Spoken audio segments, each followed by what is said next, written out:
J'interviens au nom de la France insoumise.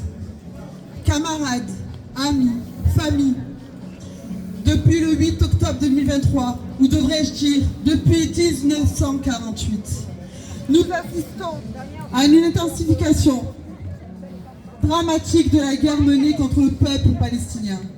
À Gaza, c'est une destruction systématique, bombardements massifs, déplacements forcés, effondrement des hôpitaux, des écoles, des universités et utilisation de la famine comme arme contre une population civile. Et cette guerre ne s'est pas arrêtée, elle s'est approfondie. Ces dernières semaines encore, les frappes ont repris avec violence sur des zones déjà totalement détruites, où la population n'a plus aucun refuge.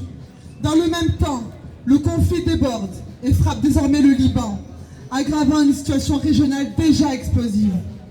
Aujourd'hui à Londres, se tient un meeting international contre la guerre. Des camarades venus de plusieurs pays s'y retrouvent.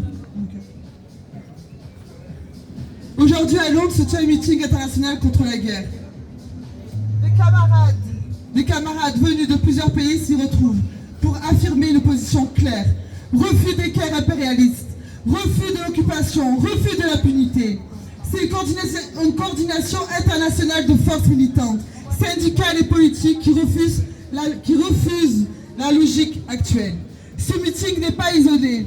Il s'inscrit dans une situation mondiale où la guerre devient une norme politique. Et c'est là un point central. Nous entrons dans une économie de guerre et dans une logique de guerre généralisée. Des milliards sont débloqués pour l'armement, pour les budgets militaires, pour les industries de guerre. Pendant ce temps, on nous explique qu'il n'y a pas d'argent pour les hôpitaux, pour les écoles, pour les services publics. Mais pour les armes, les budgets explosent. Cette économie de guerre ne concerne pas seulement Gaza ou le Moyen-Orient. Elle structure aussi les politiques ici, en Europe et en France. Elle organise les priorités, elle oriente les choix politiques. Elle prépare les opinions à accepter la guerre comme horizon normal.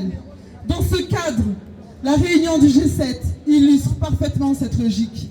Des déclarations diplomatiques, des appels à d'escalade, mais aucune décision réelle pour arrêter les bombardements ou imposer des sanctions contraignantes. On accompagne la guerre sans jamais la stopper. Nous refusons cette situation.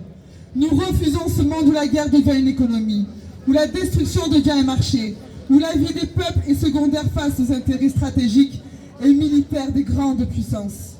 Et nous affirmons que ce qui se joue en Palestine, au Liban et dans toute la région n'est pas une fatalité.